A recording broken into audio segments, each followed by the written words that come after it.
नमो सिद्धाणं नमो आयुर्विहाणम्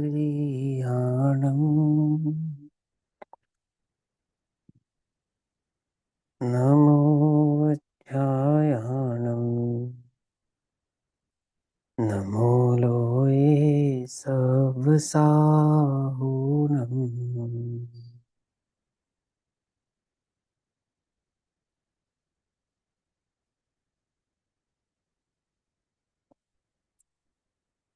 मंगलमय मंगलकरण वीतराग विज्ञान नमः ताहि जाते भई अरहंतादि महा परिमंगल करहूँ महा ग्रंथ करणी को काज जाते मिले समाज सब पावे निज पद राज इस भव तरु का मूल एक जनहु मिथ्या भाव ताको करि निर्मूल अब करहु मोक्ष उपाय।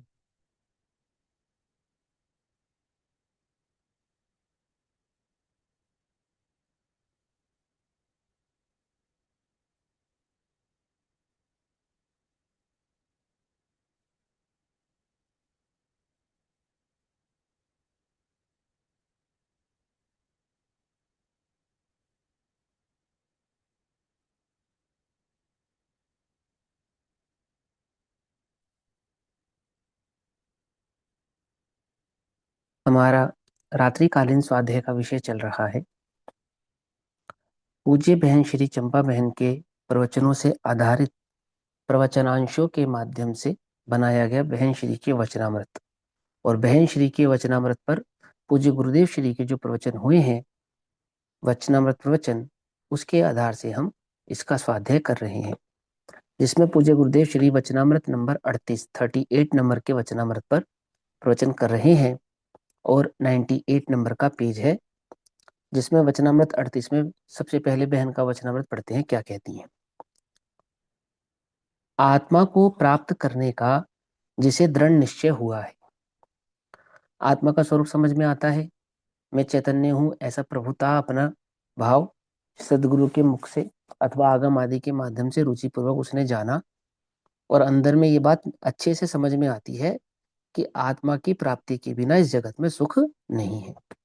ये निर्णय करने के पश्चात वह जीव इस बात के लिए तत्पर हुआ है। देखो, आचार्य अमरचंद्र कहते हैं ना, मैंने कमर कस ली है मोह की सेना का अभाव करने के लिए, है ना। तो वो मोह की सेना का अभाव करने के लिए जो कमर कसी है, तो वास्तव में अपने आत्म तत्व को प्राप्त करने की कसी है। क्योंकि वो अपने आत्म तत्व को नहीं समझना ही मोह है ना। मोह कोई वस्तु का नाम तो है नहीं, जगत में मोह का कोई पदार्थ तो है नहीं जिसको हम कह दें ये मोह है। ऐसा कोई पदार्थ तो नहीं है। तो क्या है मोह? कि मैं अपने चैतन्य स्वरूप की ओर दृष्टि नहीं करता हूं अथवा उसमें स्थिर नहीं रहता हूं, अपने स्वभाव और स्वरूप को नहीं समझता हूं, उसका नाम ही मोह है। तो अपने उस अज्ञान और अस्थिर, तो जब हम अज्ञान कहें तो उसका मतलब दर्शन मोह, और अस्थिर कहें तो चारित्र मोह, ठीक है ना। तो वो कहते हैं कि मैंने अपने अज्ञान और अस्थिर, तो अज्ञान का अभाव तो वह कर चुके हैं आचार्य अमरचंद्र देव। अब अस्थिर पने के अभाव की उन्होंने कमर कस ली है। और यदि हम अपने अपने अपेक्षा से देखें तो हम अपने अस्थिर और अज्ञान, अपने अज्ञान और अस्थिर परिणाम को का अभाव करने के लिए, तो मोह की सेना का अभाव करने के लिए, पकड़ में ही ना बात। तो जब मोह की सेना का अभाव होगा तो ये तो हुआ नास्तिक परक कथन कि अभाव करना है। और पॉजिटिव कथन क्या है? तो पॉजिटिव कथन देखो यहाँ क्या लिखा है, आत्मा को प्राप्त करने का जिसे दृढ़ निश्चय हुआ है। ठीक। अब जिसे दृढ़ निश्चय हुआ है वो क्या नहीं देखता? तो जिसे दृढ़ निश्चय हुआ है वे आत्मा के सिवा कुछ नहीं देखता। ठीक, तो यहां लिखा उसे प्रतिकूल संयोगों में भी, प्रतिकूल संयोगों में भी, प्रतिकूल संयोग समझते हैं ना, तो नाना प्रकार के प्रतिकूल संयोग बनते हैं, घर में भी बनते हैं, घर के बाहर भी बनते ना।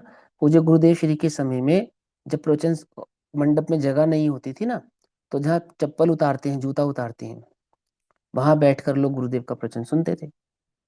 पर कोई ये शिकायत नहीं करता था कि हमें बैठने के लिए जगह नहीं मिली, अथवा हमारे को छत नहीं मिली, सर्दी गर्मी भूख प्यास आदि का कोई भाव नहीं रहा। ठीक, देखो साधर्मी वात्सल्य तो है ही।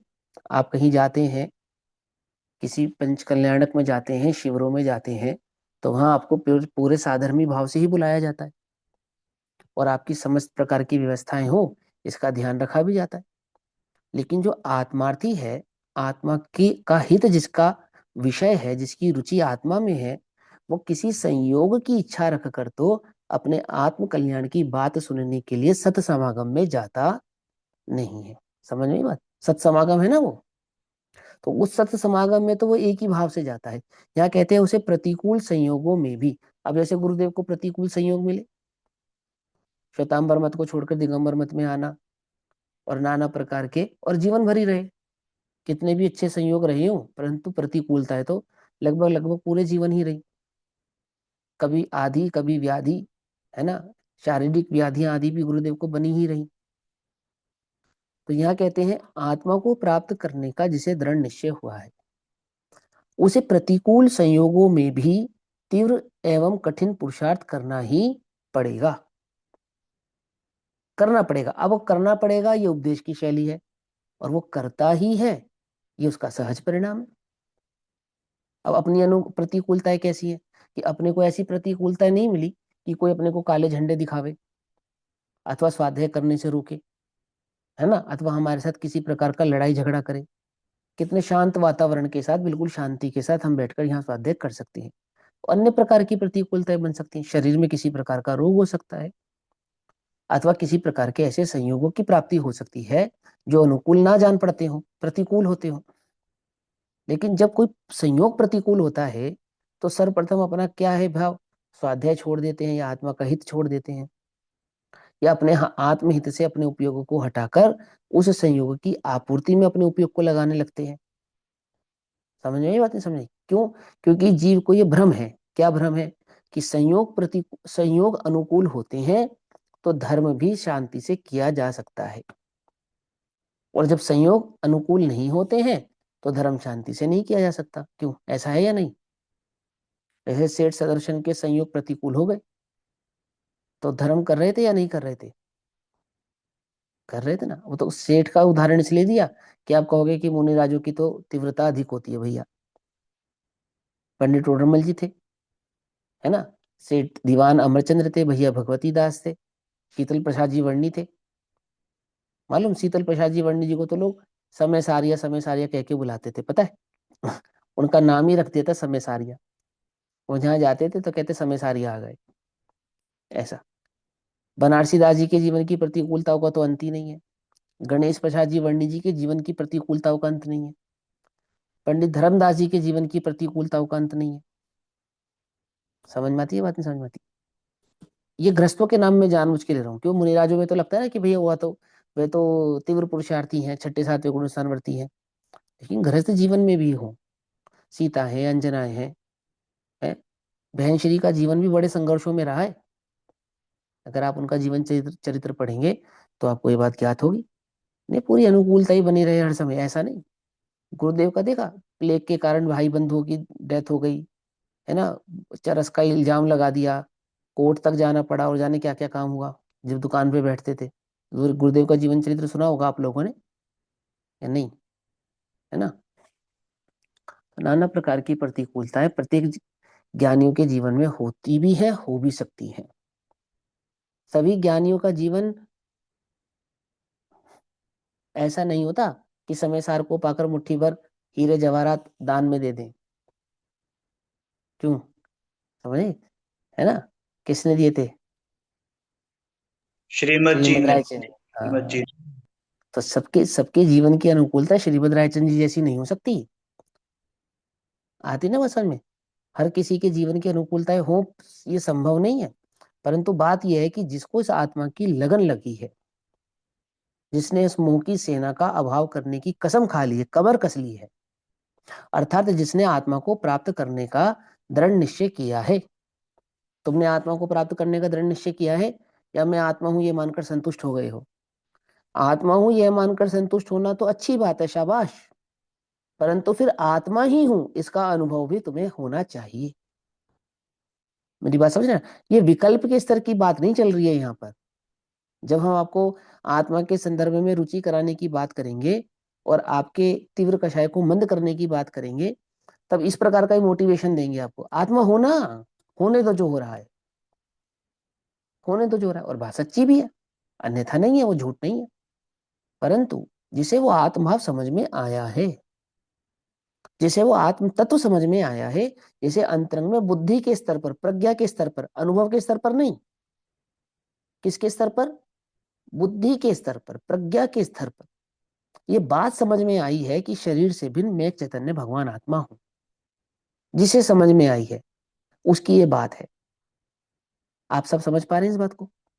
यदि अभी तक बुद्धि के ही स्तर पर समझ में नहीं आई है, हमने बुद्धि के स्तर पर ही उसको विपरीत समझ लिया है, तो अनुभव तक तो हम पहुंच ही नहीं पाएंगे, उसका पुरुषार्थ भी नहीं कर पाएंगे।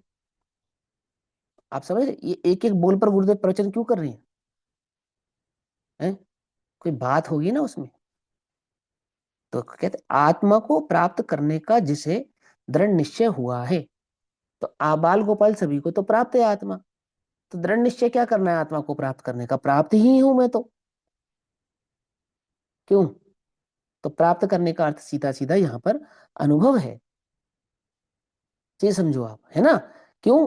क्योंकि जिसे आत्मा का स्वरूप अच्छे से समझ में आया, जिसने जिनागम द्वारा, जैन शास्त्रों के द्वारा, सदगुरु के माध्यम से उस आत्मा के स्वरूप का भली प्रकार से निर्णय किया है, उसे ये बात भली प्रकार से ज्ञात हुई है।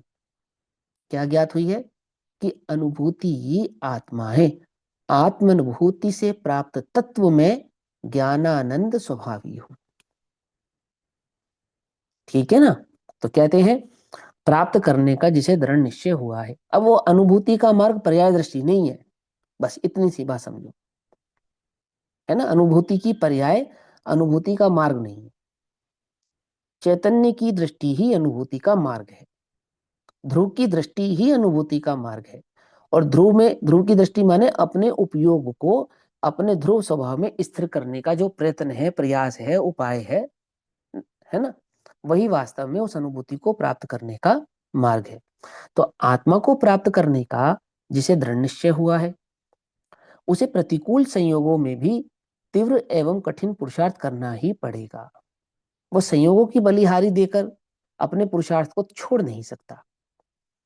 सच्चा मुमुक्षु सदगुरु के गंभीर तथा मूल वस्तु स्वरूप समझ में आए ऐसे रहस्यों से भरपूर वाक्यों का खूब गहरा मंथन करके मूल मार्ग को ढूंढ निकालता है।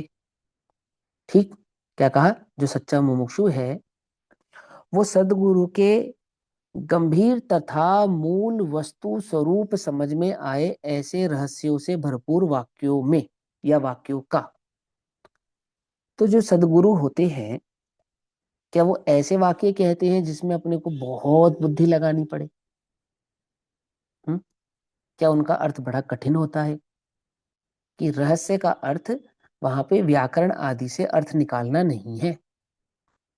तो क्या है रहस्य का अर्थ? तो यह है कि जिस अमूर्त तत्व की ओर वे सदगुरु इशारा कर रहे हैं, वो आत्मा जो दिखाई नहीं देता मात्र जाना जा सकता है, उस आत्मा के स्वरूप की ओर गुरुदेव, सदगुरु जो आपको इशारा कर रहे हैं, उस इशारे को भली प्रकार से हम समझें। आत्मा अमूर्त तत्व है, अपने अनुभव भाव से ही जाना जा सकता है। उस अमूर्तिक अनुभूति स्वरूप भगवान आत्मा की दृष्टि करने का जो मार्ग सदगुरु हमें बतला रहे हैं, दिखला रहे हैं, उसे उसी सूक्ष्मता से हम पकड़ें जिस सूक्ष्मता से गुरुदेव बतला रहे हैं। जिस ओर वो इशारा कर रहे हैं हम उस ओर ही देखें, उनकी उंगली की ओर ना देखें। क्या कहा, जैसे किसी की ओर इशारा करते हैं ना, तो उंगली दिखाए कि वो देखो, तो क्या देखें, उंगली देखे या जिसकी ओर इशारा किया उसकी ओर देखें? तो जिसकी ओर इशारा किया उसे देखना। तो गंभीर का अर्थ क्या है, समझ रहे ना? तो गुरु की उंगली की ओर नहीं देखना, क्या वो उंगली से जिस ओर इशारा कर रहे हैं उस ओर देखना।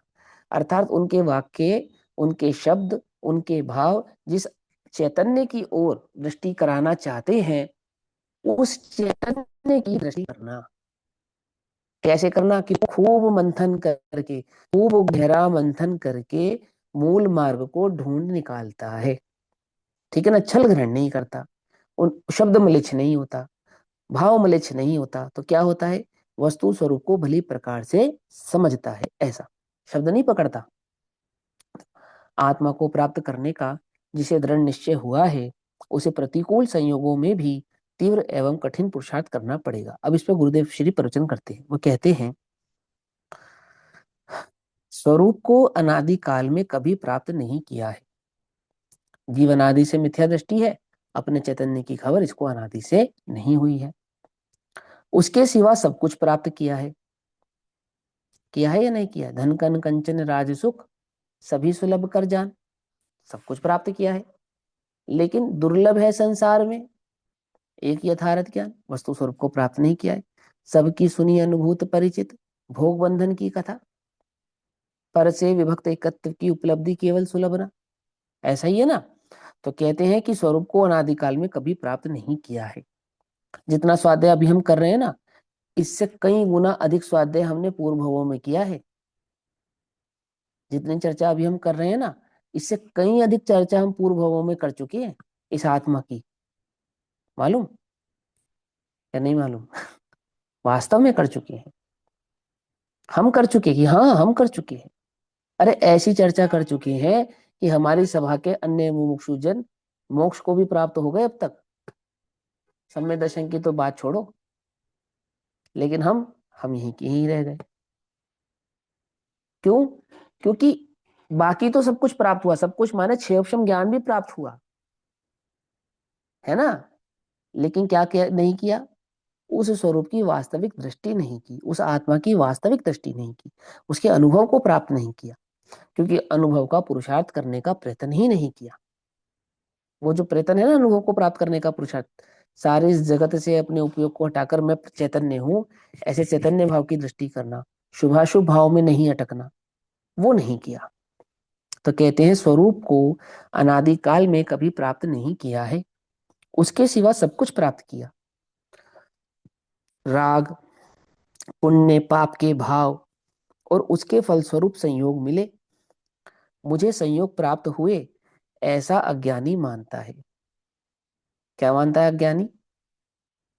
कि मुझे संयोग प्राप्त हुए। संयोग उसे प्राप्त होते ही नहीं, क्योंकि उनका अस्तित्व कहीं आत्मा में नहीं आता। अर्थात वह पर द्रव्य का संयोग जिसको प्राप्त होना कहता है वह तो पर वस्तु है, और आत्मा त्यागो उपादान शून्यत्व भाव वाला है। ना मैं संयोगों को प्राप्त होता हूं, ना संयोग मुझे प्राप्त होते, लेकिन क्या, प्रतिकूल संयोगों में भी तीव्र पुरुषार्थ करे। तो कैसे करे, कि संयोगों की प्राप्ति वास्तव में मुझे वास्तव में प्राप्त होते ही नहीं है। अब देखना ध्यान से, ये तीव्र पुरुषार्थ की बात है, क्योंकि हम तो प्राप्त संयोगों में ये विचार करने लगते हैं कि कर्म का उदय से प्राप्त होते हैं, और कर्म का उदय है इसलिए अनुकूल अथवा प्रतिकूल संयोग प्राप्त हुए। अनुकूल संयोगों पे तो हम कर्म के उदय का विचार भी नहीं करते, कर्म के उदय का विचार तो हम प्रतिकूल संयोगों पे ही करते हैं। करते नहीं करते, लेकिन विचार तो यही करते हैं कि प्राप्त हुए। और यहां तो इस पुरुषार्थ की बात है कि जहां संयोग प्राप्त ही होते कहाँ हैं, अर्थात संयोगों से दृष्टि हटाने का पुरुषार्थ है।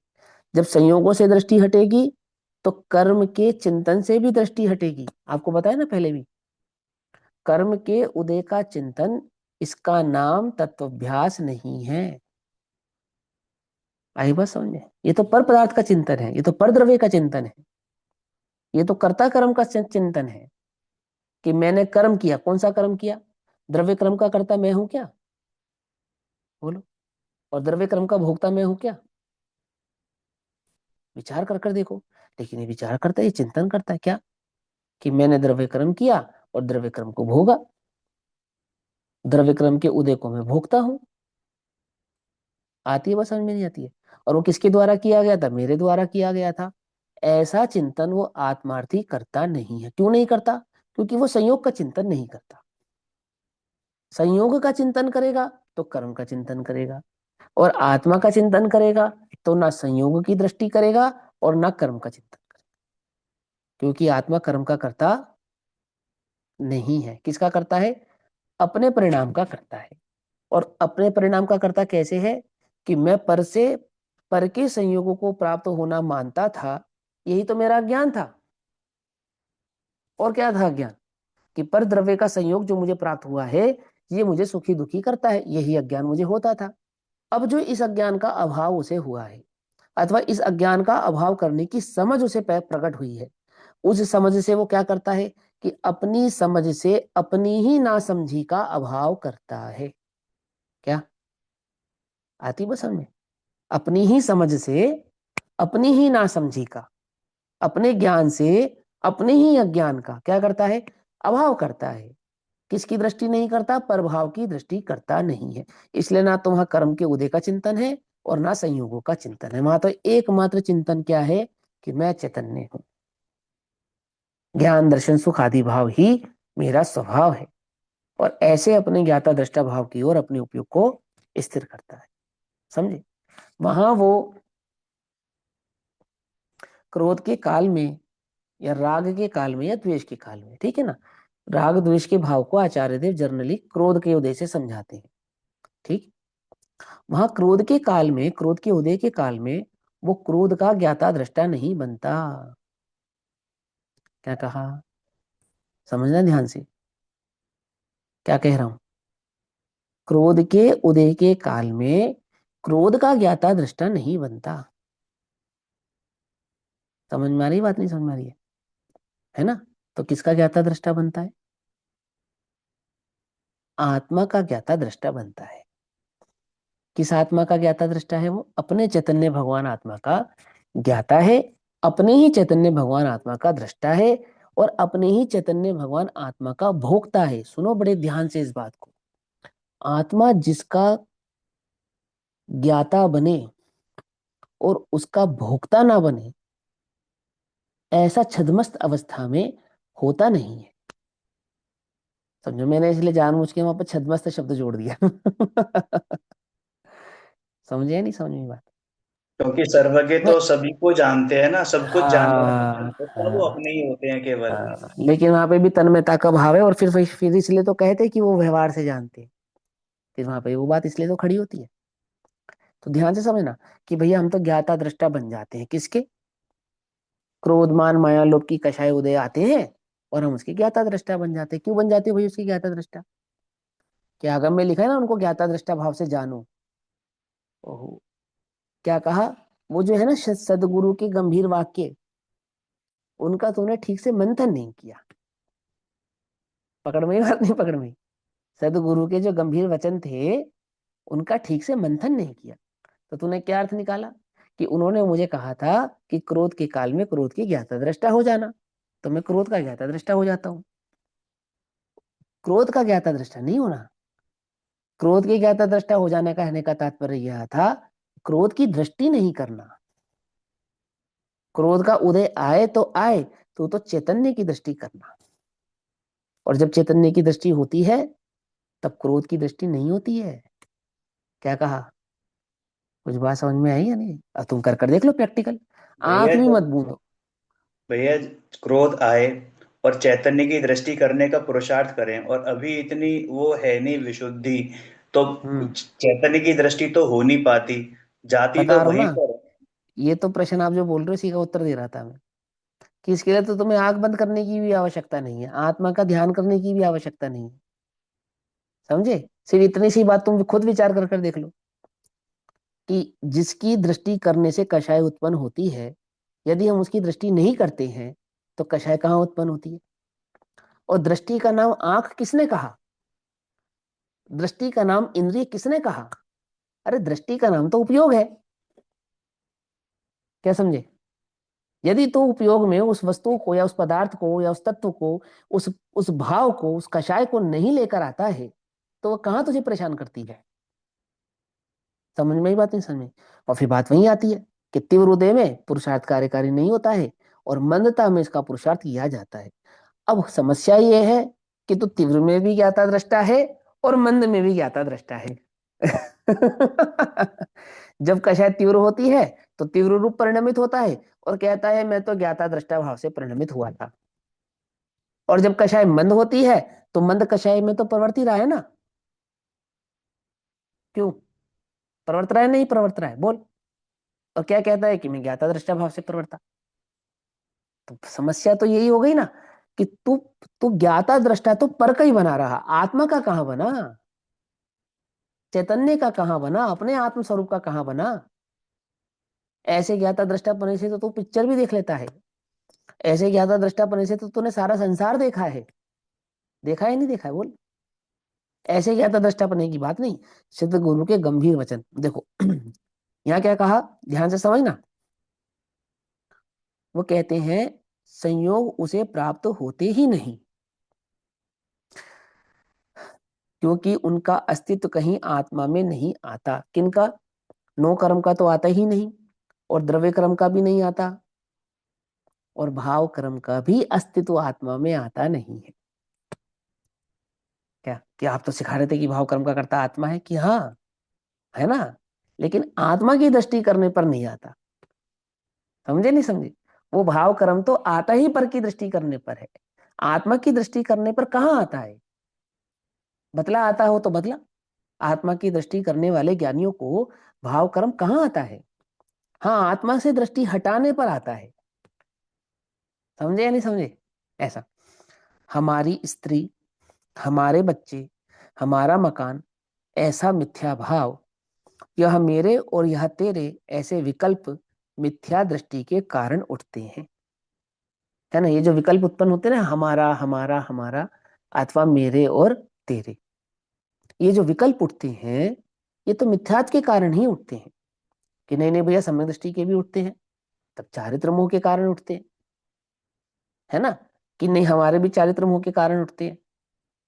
है कि ऐसा नहीं है। आत्मा को जाने बिना जितने भी विकल्प उठते हैं, वो सब दर्शन मोह के कारण ही उठते हैं, अर्थात मिथ्यात्व के कारण ही उठते हैं। जिसे छोड़ना है और आत्मा को प्राप्त करने का जिसने दृढ़ निश्चय किया है। समझ लो आप एक एक शब्द गुरुदेव का। क्या कहा? जिसे छोड़ना है, किसे छोड़ना है? वो जो हमारा मकान, हमारी स्त्री, हमारा अमुक, इसकी जो दृष्टि करता है, और यह मेरे विकल्प, यह तेरे विकल्प, इसकी जो दृष्टि करता है, इसे तो छोड़ना है। और क्या करना है? जिन इनको छोड़ना है, इस संबंधी मिथ्या भाव को छोड़ना है, और आत्मा को प्राप्त करने का जिसने दृढ़ निश्चय किया है। अब वो पदार्थ को छोड़ने से नहीं, पदार्थ की दृष्टि छोड़ने से होता है। मुनिराज भी पदार्थ को नहीं छोड़ते, दृष्टि छोड़ते हैं।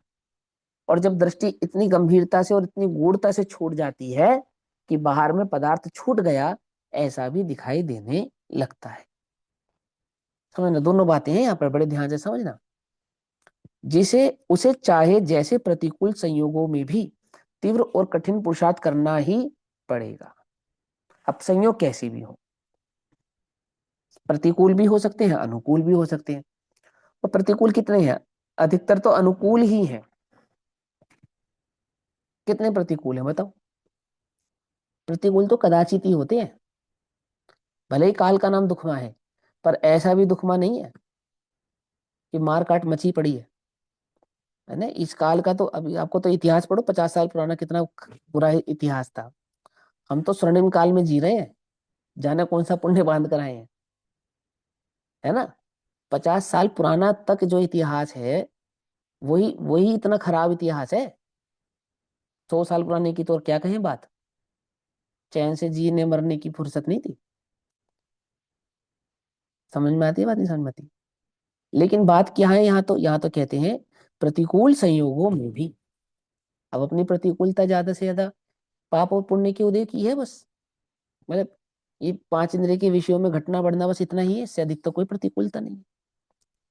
परंतु संयोगों में भी तीव्र और कठिन पुरुषार्थ करना ही पड़ेगा, तीव्र पुरुषार्थ करना पड़ेगा। सुनो भाई सुनो, तीव्र पुरुषार्थ करना पड़ेगा, कठिन पुरुषार्थ करना पड़ेगा। करना पड़ेगा या करना, करता ही है। जिसे आत्मा की सच्ची लगन है वह ऐसा कठिन और तीव्र पुरुषार्थ करता ही है। अभी पुरुषार्थ से वंचित मत होना, किस बात को विचार करके, वो तत्समय की योग्यता से होता है, स्वकाल में होता है। हम तो मस्त हैं, यहाँ कह रहे कठिन पुरुषार्थ करना पड़ता है, तीव्र पुरुषार्थ करना होता है। आप कह रहे हो हम तो मस्त हैं। तो मस्त होना बुरी बात है क्या? है कि पांच इंद्रिय के विषयों में मस्त होना बुरी बात है? वहां से अपने उपयोग को हटाकर अपने चैतन्य में मस्त होना, यह मार्ग है, ये सच्चा मार्ग है। ठीक, आगे क्या कहता, आहा, सरल गुजराती भाषा। तो हमारे को सरल हिंदी भाषा प्राप्त हुई। ठीक। भगवान आत्मा अंतर में चैतन्य रत्नाकर है। चैतन्य रत्नाकर है न, प्रत्येक गुण अथवा उसके प्रदेश रतन की भांति। जैसे किसी हार में अनेकों रत्न जड़े होते हैं, ऐसे इस चैतन्य रत्नाकर में अनेकों गुण जड़े हुए हैं, अनंत गुण जड़े हुए हैं। ऐसे अनंत गुणों का एक पिंड यह चैतन्य भगवान आत्मा है। क्षेत्र से जिस प्रकार आकाश का अंत नहीं है, उसी प्रकार भाव से तथा गुणों की संख्या से जिसका अंत ना मिले, ऐसी यह कौन सी वस्तु है? हम्म, ऐसा जो निज भगवान आत्मा, उसे प्राप्त करने का दृढ़ निश्चय हुआ है। उसे प्राप्त करने का दृढ़ निश्चय हुआ है, अर्थात उसकी दृष्टि करने का दृढ़ निश्चय हुआ है। उसे प्रतिकूल संयोगों में, अब देखो गुरुदेव ने कहां से शुरू किया, शरीर में रोग आए, आता है या नहीं आता है? क्या आता है? बल्कि नहीं आता है, यह आश्चर्य की बात है। समझे नहीं समझे? अपने शरीर में रोग नहीं है ना, मुझे इसमें ज्यादा आश्चर्य होता है। 96,000 रोग कहते हैं एक पोर में होते हैं, और हम स्वस्थ हैं। तो ये बहुत अद्भुत बात है कि हम स्वस्थ कैसे हैं। आती है, चमत्कार है ये, शरीर का स्वस्थ रहना, वास्तविक बात है ये है क्या? इसका विचार करें तो है क्या? चलो क्या कहते हैं, शरीर में रोग आए, निर्धनता हो। अब सबसे जल्दी जल्दी से जल्दी उपयोग हट जाता है आत्मा से भी और स्वाध्याय से भी। कोई घाटा लग जावे, कंपनी डूब जावे, है ना, नुकसान हो जावे, नाना प्रकार के उपयोग मन नहीं कर रहा भैया, हम बहुत परेशान है, बस मन नहीं लग रहा। क्यों मन नहीं लग रहा? स्वाध्याय में मन क्यों नहीं लग रहा? क्योंकि रुचि धन की थी, क्योंकि रुचि शरीर की थी। समझे? जब शरीर स्वस्थ था और धन की पूर्ति पूरी थी, मैं आत्मा हूं, मैं आत्मा हूं, और कहता था मुझे आत्मा की रुचि है, और आत्मा तो जो का त्यों है, रत्ना कर कहीं नहीं गया। और धन में जरा घाटा हुआ तो सबसे पहले क्या हुआ, रस नहीं आ रहा। कहाँ? न स्वाध्याय में, न चिंतन में, न मनन में, रस नहीं आ रहा। समझ में आई बात? नहीं समझ में? बनारसी दास जी अनेकों बार लुटे, अनेकों बार लुटे। समझना, घाटा नहीं, लुट गए। कोई कभी डकैती में, कभी चोरी में, और जाने किस किस में। तो बनारसी दास जी ने अपनी आत्मकथा में लिखा कि किसी ने पूछा क्यों बनारसी, अभी जो एक बार फिर ठगे गए ना, सामान सारा चौपट हो गया, धंधा भी और सब कुछ लुट गया, कि क्या हुआ? ये कुछ नहीं भैया, बस परिग्रह कम हो गया। क्या? क्या कहा उन्होंने? ये कुछ नहीं, बस परिग्रह कम हो गया, और कुछ नहीं हुआ। मैंने चैतन्य में कुछ नहीं घटा, मेरा कुछ नहीं घटा, जो पर का ग्रहण था ना, वो कुछ कम हो गया बस। और यहाँ तो ऐसा लगता है मानो मेरा ही कुछ चला गया हो, मानो मुझ में ही कोई कमी आ गई हो, है ना? तो क्या कहते हैं, तीव्र पुरुषार्थ की बात है। शरीर में रोग आए, निर्धनता हो, प्रतिष्ठा चली जाए, दुकान जल जाए, बीमा कंपनी दीवाना दिवाला निकाल दे, चारों ओर विपरीत परिस्थितियां हो, ऐसे समय भी तीव्र पुरुषार्थ, ऐसे समय भी क्या? तीव्र पुरुषार्थ। चाहे फिर वो बनारसी दास जी के जीवन की हो और चाहे अन्य ज्ञानियों के जीवन की हो। ये जो अन्य ज्ञानियों के जीवन का हम स्वाध्याय करते हैं, बायोग्राफी पढ़ते हैं, वो क्या समझाती है कोई ऐसा जिसके जीवन में अनुकूलता या अनुकूलता रही? कोई नहीं है। आपको मालूम, जब पंडित टोडरमल स्मारक ट्रस्ट की स्थापना हुई, तो उस समय दादा दादा थे ना, दादा ने स्थापना हुई थी, दादा के हाथों से हुई थी, गोदिका जी और दादा। तो छोटे दादा अपने हाथ से वहां झाड़ू भी लगाते थे क्या, और किताब भी लिखते थे, सबको पढ़ाते भी थे और झाड़ू भी लगाते थे कि हम इतने बड़े पंडित हैं, सारे देश में हमारा इतना सम्मान है, पूज्य गुरुदेव हमको इतना मान देते हैं, इतना सम्मान देते हैं, और हम यहाँ झाड़ू लगाएं। हम्म। अपने हाथ से झाड़ू लगाते थे। और गुरु, पता है पंडित टोडरमल जी की स्थापना के समय दादा ने कसम खाई। तो दादा कहते मेरी दो प्रतिज्ञाएं हैं। एक प्रतिज्ञा तो सभी जानते हैं, कौन सी? कि मैं आजीवन इसका तत्व तत्व का प्रचार प्रसार में अपने जीवन को लगाऊंगा। और दूसरी कि जब तक मैं इस पंडित टोडरमल स्मारक ट्रस्ट में रहूंगा, तब तक शुद्ध जैन तत्व आमना का ही प्रचार प्रसार करूंगा। और जब तक इस पंडित टोडरमल स्मारक ट्रस्ट में शुद्ध जैन आमनाय के तत्व का प्रचार प्रसार होता रहेगा, तब तक मैं इसे छोड़कर कहीं नहीं जाऊंगा। मुर्दा होने के बाद निकल जाऊं तो निकल जाऊं। क्या ये देह कब जाएगी? ये प्राण छोड़ जाए तो चला जाऊं तो चला जाऊं, अपने जीते जी नहीं जाऊंगा। और हुआ भी ऐसा। ये तो बात समझाने के लिए कि प्रतिकूलता, और कोई एक प्रतिकूलता नहीं है उनके जीवन में, अनेकों प्रतिकूलताओं से भरा हुआ जीवन रहा है छोटे दादा का। और अकेले छोटे दादा का नहीं, लगभग लगभग सभी ज्ञानियों के जीवन में अनेकों प्रतिकूलताएं रहती है, अनेकों प्रतिकूलताएं। आती है, समझ में नहीं आती? हम्म। तो क्या कहते हैं, शरीर में रोग आए, निर्धनता हो, प्रतिष्ठा चली जाए, प्रतिष्ठा प्रतिष्ठा चली जाए। कैसे चली जाती है प्रतिष्ठा? अपयश हो जाए लोक में, कोई झूठा इल्जाम लगा देवे, कोई छोटी बात पे बड़ी बात का, बड़ी एनलार्ज कर देवे बात। ऐसे नाना प्रकार के कार्य हो सकते नहीं हो सकते हैं? बोलो, प्रतिष्ठा चली जाए या नहीं चली जाए? एक तो हम तुम्हें तत्व सुना रहे हैं, ऊपर से तुम हम ही पे इल्जाम लगाओ। मैंने गुरुदेव को काले झंडे दिखाए, लाठियां तक बरसाई, है ना। ये नया पंथ चला रहे हैं, महावीर के विरोध की बात करते हैं, पारसनाथ भगवान और बाहुबली भगवान को मानते ही नहीं है। ऐसे ऐसे आरोप लगते थे गुरुदेव पर कि पारसनाथ भगवान को मानते ही नहीं है। क्यों? क्योंकि वो फण वाली प्रतिमा नहीं बनाते थे ना, इसलिए बाहुबली को मानते ही नहीं है ऐसे। और ये अपनी मर्जी से अर्थ करते हैं, सोनगढ़ के पंडितों को पैसा देते हैं, सोनगढ़ के पंडित पैसा लेकर पढ़ाने जाते हैं, और ऐसे नाना नाना प्रकार के खूब जो है झूठी मूठी बातें प्रचारित प्रसारित होती थी। प्रतिष्ठा में अनेकों प्रकार के दाग लगाए जाते थे, और आज भी होते हैं। आप ये ना समझो आज नहीं होते, है ना। अब गुरु जी ने तो अपने मुंह से कभी नहीं सुनाया, हम तुम्हें एक किस्सा सुनाए। 21 वर्ष की उम्र थी इसकी, बाल ब्रह्मचारी सुमत प्रकाश जी पंडित जी की। ऐसे 19 20 20 21 वर्ष की उम्र, और भोपाल के मंदिर में प्रवचन कर रहे थे, इतनी छोटी सी उम्र में, है ना। और वहां का जो ट्रस्टी था, उसके कान में किसी ने ये कह दिया, ये सोनगढ़िया है, ये सबको सोनगढ़ी बना देगा।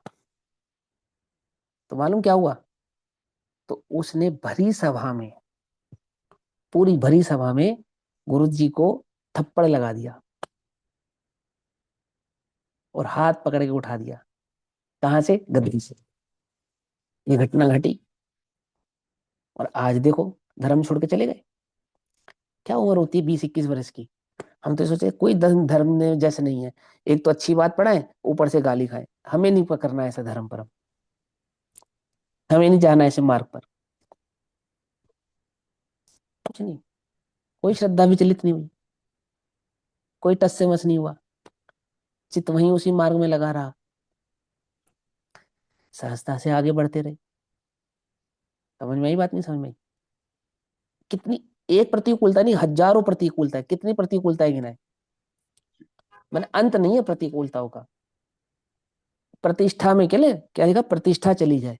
चली गई ना प्रतिष्ठा कुछ देर के लिए, क्यों? चली गई या नहीं चली गई? ज्ञानी की प्रतिष्ठा को कोई प्रभावित नहीं कर सकता। आती है बात समझ में? ज्ञानी की प्रतिष्ठा को कोई प्रभावित नहीं कर सकता। सेठ सुदर्शन के ऊपर इल्जाम लगा, तो तुम्हें क्या लगता है, सब क्या सोचते होंगे कि सेठ सुदर्शन सही है? कैसी बातें होती होंगी कि बड़ा धर्मात्मा बनता था, है, और ये देखो कैसा कार्य करता हुआ पकड़ा गया। ऐसी चर्चा करते होंगे नहीं करते होंगे लोग? आपस में कानाफूसी करते होंगे नहीं करते होंगे, है? हो सकता है उसकी पत्नी के चित्त में भी ये बात आ जाए कि मैं तो समझती थी ये शमशान में या कहीं बाहर समाइक करने गए हैं, ये क्या हुआ? जरूरी थोड़ी है कि उसको लगे कि नहीं, ये इनके ऊपर झूठा इल्जाम लगाया है। ऐसा विकल्प आ सकता है, सहज ही है। आ सकता है, नहीं आ सकता है? क्यों? गैरों को तुम्हारे खिलाफ कोई विकल्प आ सकता है, अपनों को नहीं आ सकता? अपनों को भी आ सकता है। आ सकता है, नहीं आ सकता? चलो, चली गई, नहीं चली गई प्रतिष्ठा, अब क्या करें? कि उठ के एक बार इतना ही कह दे कि नहीं, रानी झूठ कह रही है? कोई विकल्प नहीं। प्रतिष्ठा जा रही है, अरे बोलो, पर तुम नहीं बोलोगे तो कौन बोलेगा? अब भैया बोलना तो पड़ता ही है ना, हम नहीं बोलेंगे तो कौन बतलाएगा? सच और झूठ का न्याय कैसे होगा जब हम बोलेंगे ही नहीं तो? कैसे होगा बताओ? और वो तो मुनिराजों के लिए, हम तो गृहस्थ है ना, गृहस्थ तो बोल सकता है या नहीं बोल सकता? कि शुद्धोपयोग तो हो नहीं सकता गृहस्थ के। सेठ सुदर्शन है तो गृहस्थ ही ना, शुद्धोपयोग में तो गए नहीं होंगे कि हर अंतर मुहूर्त में स्व संवेदन प्रकट हो रहा होगा। बात समझ में आ रही है, नहीं आ रही है? क्या समझ में आ रही है? कि उनका ध्यान कोई इतना गंभीर ध्यान तो नहीं होगा ना कि उन्हें यही ना मालूम चले कि बाहर क्या हो रहा है। ये तो शुद्धोपयोग के काल में संभव है। अरे समझ पा रहे हो, नहीं समझ पा रहे हो? प्रतिष्ठा चली जावे, प्रतिष्ठा चली जावे, दुकान जल जाए, बीमा कंपनी दिवाला निकाल दे, चारों ओर विपरीत परिस्थितियां हो सकती हैं विपरीत परिस्थितियां चारों ओर, ऐसे समय भी तीव्र पुरुषार्थ अर्थात कठिन पुरुषार्थ करना ही पड़ेगा। कैसे कठिन पुरुषार्थ करना पड़ेगा? कषाय नहीं करना, भाव कर्मों की आंधी में नहीं बहना, व्याकुलित नहीं होना, आकुलित नहीं होना, उल्हायना नहीं देना। तो क्या करना? अपने चैतन्य प्रभु की ही दृष्टि करना, बस, और कुछ नहीं करना। वैसे तो कर्म के उदय का भी विचार नहीं करना, सच्चा पुरुषार्थ तो वही है। और कषाय तीव्र हो तो कदाचित कर्म का भी उदय का विचार कर लेना, लेकिन सच्चा पुरुषार्थ तो वह है जहां कर्म के उदय की भी याद ना आए। ये समझो आप, ये कर्म के उदय की याद जो है, ये सबसे खतरनाक पुरुषार्थ है। पुरुषार्थ नहीं है, ये विपरीत भाव में ले जाने वाला परिणाम है। उल्टा नहीं पकड़ना बात को, है ना, ध्यान से समझना। क्यों? क्योंकि वहां पे कर्ता कर्म संबंध स्थापित होने लगता है परद्रव्य के साथ, कि मैंने किया था और मैं भोग रहा हूं। मैंने किया था तो कर्म मुझे बंधा, और वो कर्म का जो उदय आ रहा है, उस उदय का मैं भोगता हो रहा हूं, ऐसा। इसका नाम पुरुषार्थ नहीं है। पुरुषार्थ तो इसका नाम है कि बस मैं चैतन्य दिखूं और कुछ नहीं। एक मैं, एक तरफ आत्मा राम, बीजी तरफ आंखों ग्राम, बस। पर एक पर मेरा एक पर तेरा ऐसा नहीं, सारा समस्त पर का परिवार एक तरफ, और मैं चैतन्य भगवान आत्मा एक तरफ। समझ में आई बात? वो होता है पुरुषार्थ। ये उस पुरुषार्थ की बात है। यहाँ क्या कहते हैं? कठिन पुरुषार्थ करना ही पड़ेगा, दुर्बल और हीन पुरुषार्थ नहीं। अब दुर्बल हीन पुरुषार्थ कैसे है? ये जो कर्म के उदय के विचार हैं और ऐसा है, और भगवान की भक्ति में उपयोग लगाते हैं। और सच है बात भाई, अब हम तो देखो किसी से ज्यादा कुछ कहते नहीं, अब क्या कहें, कौन सुनेगा? ऐसा ही है भैया। ये सब पुरुषार्थ है क्या? है, हीन परिणाम है ये सारे, हीन परिणाम। अरे कर्म के उदय में भी जिसकी चेहरे की प्रसन्नता ना जाए, अब तुम चेहरा प्रसन्न करने के चक्कर में मत पड़ना। शब्द नहीं है ना, इसलिए कहना पड़ रहा है। चित्त प्रसन्न रखना, चित्त, चित्त प्रसन्न रखना। समय सार की गाथा है ना, अपराध जो करते नहीं, निशंक रहते लोक में बंध जाऊंगा ऐसी कभी चिंता न उसके हुए है। हम्म। कि मैं बंध जाऊंगा, अब क्या होगा, अब कैसे होगा, निशंक रहते लोक में। निशंक, निशंक और निशंकता का जब वर्णन समय सार में किया तो क्या किया कि सप्त भयों का चिंतन नहीं होता, उसको कहे निशंकित। ऐसे ही है ना, जब निशंकित अंग की चर्चा हुई तो क्या चर्चा की कि 7 प्रकार के भय उसके होते नहीं है। कौन कौन से? अकस्मात भय, आगामी भव का भय, इस भव का भय, आदि आदि जो भय है ना, जन्म का भय, मरण का भय, रोग का भय, मान प्रतिष्ठा आदि का भय, कोई भय नहीं रहता, निशंक रहता लोक में। कौन? अपराध जो करता नहीं। और अपराध का अर्थ क्या किया है कि जो पर द्रव्यों को देख देख कर दुखी नहीं होता, जो पर संयोगों को देख देख कर दुखी नहीं होता, अपराध। अपराध, राध माने, राध माने प्रसन्न, अप माने नहीं, जो चैतन्य को देखकर प्रसन्न नहीं है, चैतन्य को देखकर प्रसन्न नहीं होना, ये अपराध है। और ऐसा अपराध जो करता नहीं, अर्थात चैतन्य को देखकर जो प्रसन्न रहता है। समझे नहीं समझे? अपने चैतन्य प्रभुता में जो प्रसन्न रहता है, निशंक रहता लोक में, बंध जाऊंगा ऐसी कभी चिंता न उसके होए, बंधता ही नहीं, मैं बंधन को प्राप्त हो ही नहीं सकता। क्यों? क्योंकि मैंने अपने चैतन्य प्रभुता को देख लिया है, जान लिया है, अनुभव कर लिया, वो है तीव्र पुरुषार्थ। देखो यहाँ क्या कहते हैं, दुर्बल और हीन पुरुषार्थ नहीं। हम्म। प्रतिकूलता की ओर का लक्ष्य छोड़कर, समझ में ही बात, प्रतिकूलता कहाँ है? ना तो संयोगों में है और ना ही कर्म के उदय में है। प्रतिकूलताओं का लक्ष्य छोड़कर स्वयं अंतर में पूर्ण आनंद स्वभाव जितना है, उस ओर पुरुषार्थ को लगा देना चाहिए। गंभीर बात समझ में आई क्या? कर्म के उदय का विचार की चिंतन करे, ऐसा नहीं मेरे द्वारा किया गया था मैंने भोगा है, ऐसा नहीं है, आमुक आमुक ने कितने दुख भोगे मैं भी भोग लूंगा, ऐसा नहीं। तो फिर कैसा? कि मैं पूर्ण आनंद प्रभु हूं, ऐसी प्रभुता की दृष्टि करें। अरे ये बात समझ में, किसको पुरुषार्थ कह रहे हैं और किससे कह रहे हैं? मुनियों से कह रहे होंगे या सम्यक दृष्टि जीवों से कह रहे होंगे? किससे कह रहे हैं? जिसे वो आत्मा अभी प्राप्त नहीं हुआ है, परंतु उस आत्मा को प्राप्त करना है, ऐसे उस मिथ्या दृष्टि से कह रहे हैं कि तुझे ऐसा पुरुषार्थ करना पड़ेगा। आ रही है बात समझ में? है ना? कैसा पुरुषार्थ? कि स्वयं अंतर में पूर्णानंद स्वभाव जितना है, उस ओर पुरुषार्थ को लगा देना चाहिए। आया कुछ समझ में? हम्म। उसे कठिन पुरुषार्थ के बिना अंतर में समता शांति नहीं आएगी। है, ये वो भवितव्यता का विचार करके समता आती है, वो वाली समता नहीं है ये जो पंडित ओडोमल जी ने बताई है? वो नहीं लगाना इधर। वो किसके लिए बताई है? वो तो तीव्र कषाय जीव के लिए बताई है।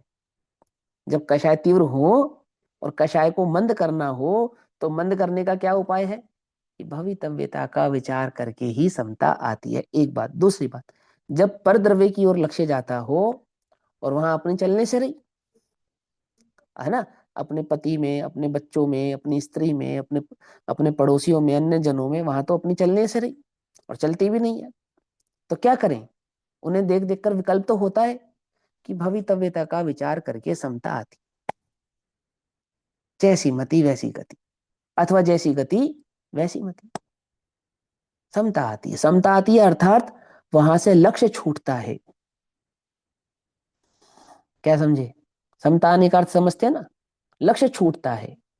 जब भवितव्यता का विचार होता है तो पर द्रव्य से लक्ष्य छूटता है, और जब पर द्रव्य से लक्ष्य छूटता है तो स्वद्रव्य में उस लक्ष्य को लगाने का अवकाश प्राप्त होता है ना? और उस अवकाश में ऐसा तीव्र पुरुषार्थ करे, कैसा, कि पर से तो लक्ष्य छोड़े और स्वभाव में लक्ष्य को लगावे, उपयोग को लगावे। उसे कठिन पुरुषार्थ के बिना अंतरंग में समता शांति नहीं आएगी। हम्म। आगे, चाहे जैसे प्रतिकूल संयोग हो, उनकी जिस काल में जो अवस्था हो, शरीर में कुछ भी हो जाए, ऐसे प्रसंगों में पुरुषार्थ को तीव्र बनाकर अंतरोन्मुख करना होगा। है, कोई ये बात कहेगा, अरे गुरुदेव तो खुद हॉस्पिटल चले गए थे, तो आधी अधूरी खबर लेकर आते हैं ना, उन्हें उन्हें कुछ खबर नहीं होती है। तो गुरुदेव ने स्पष्ट कहा था, मालूम, कि मुझे अस्पताल लेकर मत जाना। मालूम है ये बात, ये गुरुदेव का आदेश था स्पष्ट। लेकिन गुरुदेव हो गए बेहोश, और जो चाहने वाले थे उन्होंने गुरु आज्ञा का पालन नहीं किया, ले गए हॉस्पिटल। गुरुदेव ने स्पष्ट कहा कि मुझे समाधि ग्रहण करनी है, मालूम।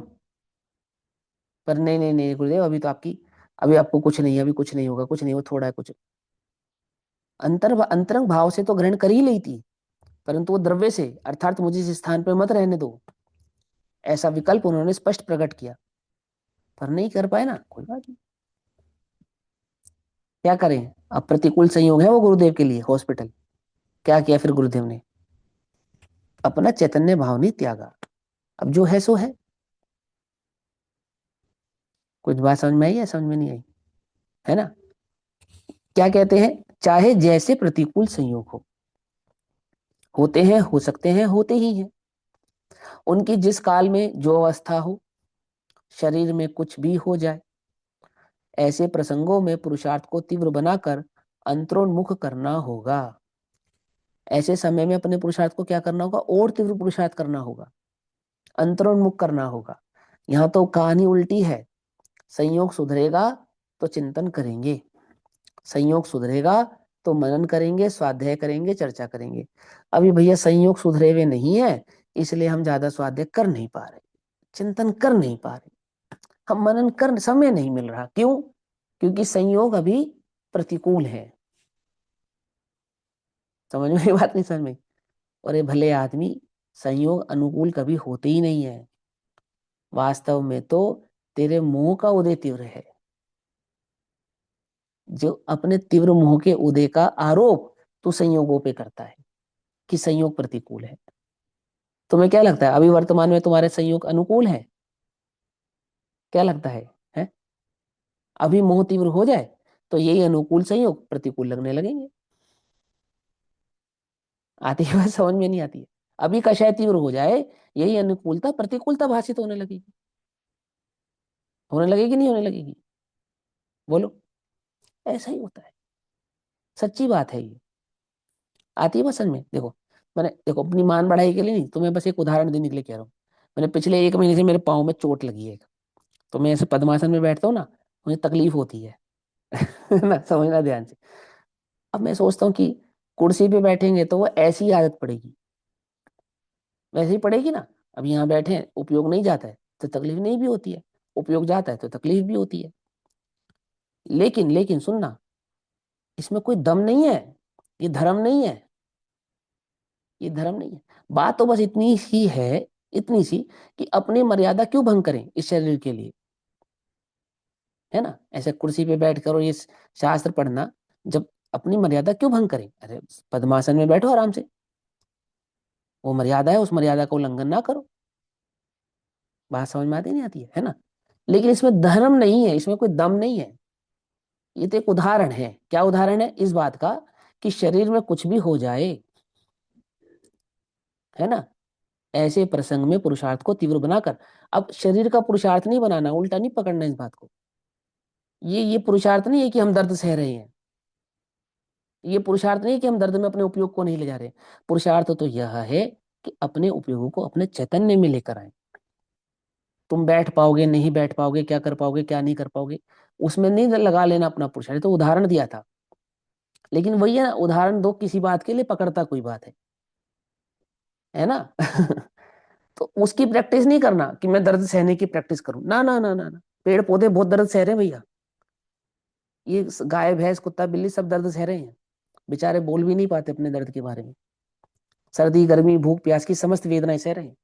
हड्डी टूट जाती है कुत्तों के पैर की, दिखते हैं ना जगत में, है। गायों की क्या दशा होती है, पशुओं की क्या दशा होती है, दिखती नहीं, बोलो। बुखार है, फोड़े फुंसी हो गए हैं, शरीर में कीड़े पड़ गए हैं, हाथ पैर टूट गए हैं, कोई पूछने वाला नहीं है। जेठ की गर्मी में पानी पिलाने वाला नहीं है, मालूम। जहां जगह के सर्दियों में प्याऊ सूख जाते हैं, पौधे सूख जाती हैं जहाँ पे पशु पानी पीते हैं। सर्दियों में तो प्यास लगती नहीं, क्योंकि पशुओं को गर्मियों में लगती है बस। तब गर्मी आएंगी, सब सफाई करके उसमें पानी भरेंगे। पक्षियों के लिए पानी भरते हैं ना कुछ लोग, सर्दियों से गर्मी गर्मी भरते हैं, सर्दी में भरते ही नहीं। कि उन्हें क्या लगता है कि सर्दी में तो पक्षियों को प्यास लगती ही नहीं। मैं तो एक बात समझा रहा हूँ तुमको, कि तुम नहीं जानते उनकी सर्दी गर्मी भूख प्यास की वेदना कैसी है, और सहते हैं ना, तो क्या धर्मात्मा हो गए हैं। तुमने शरीर में कितना दर्द सहा, इसका नाम धर्मात्मा पना नहीं है, इसका नाम पुरुषार्थ नहीं है। यहाँ पुरुषार्थ तो इसका नाम है कि अपने उपयोगों को पर पदार्थ से या संयोग से हटाकर अपने चैतन्य की दृष्टि करना, है ना। कदाचित मर्यादा भंग ना हो, इसके लिए भी इस प्रकार की बात कही जाती है। लेकिन वास्तविक पुरुषार्थ तो चैतन्य के उपयोग में लगाना है अपने उपयोग को, ये है पुरुषार्थ, और कहीं लगाने का नाम पुरुषार्थ नहीं है। एक एक एक जीवन की भूख जीत भी ली, तो उसमें कोई तुमने बहुत बड़ा काम नहीं कर दिया। जब तूने मुनिव्रत धारण अनंत बार ग्रेविक उपजाया है, पीसी कमंडल के ढेर लगाए हैं, सर्दी गर्मी भूख प्यास को सहा है, एक भव की ओर सही, इसमें क्या है, समझ में आई बात। इस भव की तुमने भूख प्यास जीत भी ली, तो क्या जीत लिया। सर्दी गर्मी जीत भी ली, तो क्या जीत लिया। शरीर के किसी रोग को तुमने जीत भी लिया, अर्थात उसकी दृष्टि नहीं भी की, तो क्या दम है उसमें, चैतन्य की दृष्टि तो नहीं की। शरीर से भिन्न अपने को चैतन्य भगवान आत्मा तो अनुभव नहीं किया। देह से भिन्न अपने को चैतन्य भगवान आत्मा ऐसा तो नहीं देखा। ये तो उसके पुरुषार्थ की बात है। क्या कह रहे हैं, शरीर में कुछ भी हो जाए, ऐसे प्रसंग में पुरुषार्थ को तीव्र बनाकर, तो क्या पुरुषार्थ करें, दर्द सहने का पुरुषार्थ नहीं, अंतरोन्मुख करना होगा। ये असाता को सहने का पुरुषार्थ नहीं, अंतरोन्मुख करना होगा, ये उसका पुरुषार्थ है। उसके बिना कोई उपाय नहीं है, मैं रोगी हूं, मैं निर्धन हूं, ऐसा मानेगा तो बस मर ही गया। चैतन्य होता हुआ भी जड़ के ही समान है, क्यों निरंतर अनुभव जड़ का ही कर रहा है। समझे, चैतन्य का अनुभव तो करता नहीं। राग भाव में अपना पूर्ण अस्तित्व मानकर यदि तूने त्रैकालिक पूर्ण स्वभाव का पुरुषार्थ के पिंड का निज सहज अस्तित्व का अनादर किया, तो पुरुषार्थ उठेगा ही कहां से। इसका अनादर किया, अपने चैतन्य प्रभुता का अनादर किया, आहा, ऐसी बात है। ठीक। अब सच्चा मुमुक्षु सदगुरु के गंभीर तथा मूल वस्तु रूप समझ में आए ऐसे रहस्यों से भरपूर वाक्यों का खूब गहरा मंथन करके मूल मार्ग को ढूंढ निकालता है। इसका भाव क्या है, यह हम कल पढ़ेंगे। तब तक के लिए सभी को जय जिनेन्द्र। ओम नमः सिद्धेभ्यः।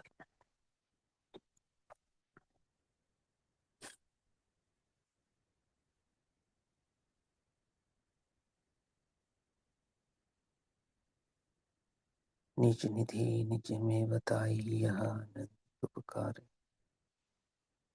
उसके लिए जिन वाणी माँ को वंदना शत बार।